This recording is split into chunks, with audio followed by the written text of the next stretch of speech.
কদরের রাত্রিতে আল্লাহ রাব্বুল আলামিন কিছু মানুষ আছে যাদেরকে মাফ করেন না, সবাই আল্লাহ তাআলা মাফ করেন। আল্লাহ তাআলা মাফ করতে বড় ভালোবাসেন। আমরা দোয়ার মধ্যে পড়েছি আল্লাহুম্মা ইন্নাকা আফুউন তুহিব্বুল আফওয়া ফাআফু আন্নি।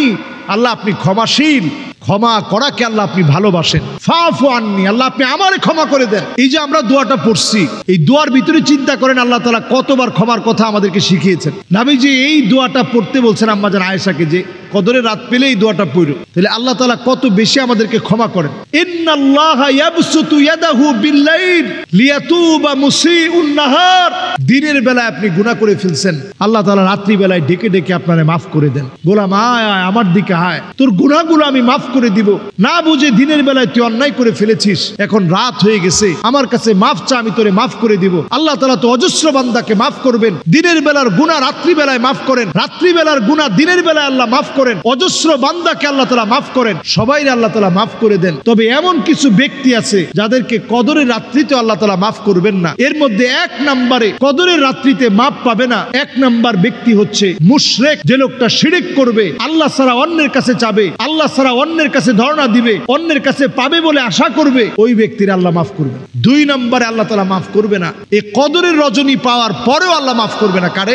মুসাহিন, যেই লোকটা হিংসুক, আল্লাহ তাআলা তারে কদরের রাত্রিতেও মাফ করবেন। আল্লাহ রাব্বুল আলামিন কদরের রাত্রিতেও হিংসুকের মাফ করেন। এখন হিংসুককে, যে মানুষের শুধু ক্ষতি মনে চায় না, প্রকাশ্যে গিয়ে ক্ষতি করে, এর নাম হিংসুক। একটা মনে মনে তো প্রত্যেকের মনের ভিতরে তো এটা থাকেই যে আল্লাহ আপনি তারই এত দিচ্ছেন, আমারে দেন নাই। কিন্তু দেন নাই বলেই সে থামে নাই, সে গিয়ে ওই ভাইয়ের যে প্রতিষ্ঠান আছে, বাড়ি আছে, অথবা তার সন্তানটাকে ক্ষতি করার নিয়তে আঘাত করছে। আরে মুসলমান, আপনি যদি প্রথম কাতারে নামাজ পড়ে কোনো ভাইয়ের ক্ষতি করার জন্য শত্রুতা বশত গিয়ে আঘাত করলেন, আল্লাহ পাক কিয়ামতের দিন আপনার এর হিসাব নিবেন। লাইলাতুল কদরও আপনার মাপ নেই, আপনি একজন বঞ্চিত মানুষ।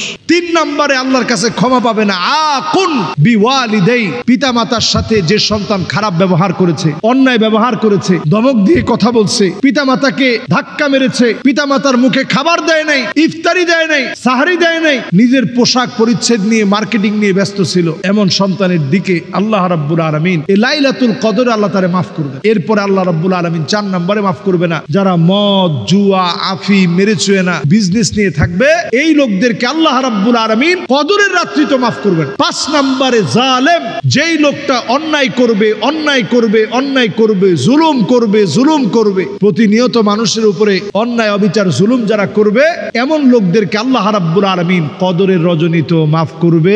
এই হচ্ছে 5 শ্রেণীর মানুষ।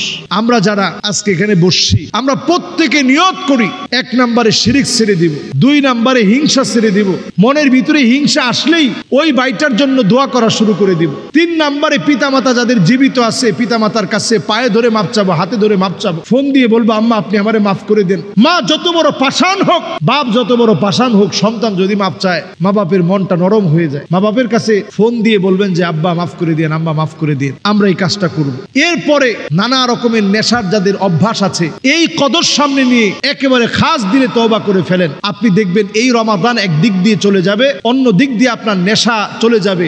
আফি, মেরেচুয়েনা, ইয়াবা, ফেন্সিডিল, হেরোইন, মদ, এলএসডি সহ যত রকমের নেশা আছে, এর কোনোটাই ছাড়া কিন্তু আমাদের জন্য কঠিন না। আপনি শুধু নিয়ত করেন, আপনি পারবেন। জুয়া থেকে আপনি বের হয়ে আসেন। 5 নম্বরে অন্যায় করে ফেলছেন, ওই ভাইটা জীবিত থাকলে তার হাত ধরে মাফ চেয়ে নেন, ভাই আমি অন্যায় করে ফেলছি, আপনার কষ্ট দিয়ে ফেলছি, এইভাবে আমরা ক্ষমা চেয়ে নেই। একজন আরেকজনের পাশে দাঁড়াই, অন্যায় করে ফেলছি যাদের সাথে, তাদের কাছ থেকে আমরা মাফ চেয়ে নেই। আল্লাহ তাআলা আমাদেরকে তৌফিক দান করুক, সকলে পড়ি আমিন। আলহামদুলিল্লাহি রাব্বিল আলামিন। আলহামদুলিল্লাহ, আমরা অনেকগুলো প্রশ্নের উত্তর দিলাম। আল্লাহ রাব্বুল আলামিনের কাছে আমরা এবারের প্রত্যাশিত কদর, শেষ সময়ের এই কদর আমরা চাই, আল্লাহ যেন আমাদেরকে ইনশাআল্লাহ এই কদরটা দান করেন। আল্লাহ যেন কদরকে সম্মান করার, ইজ্জত করার তৌফিক যেন আল্লাহ আমাদেরকে দান করেন।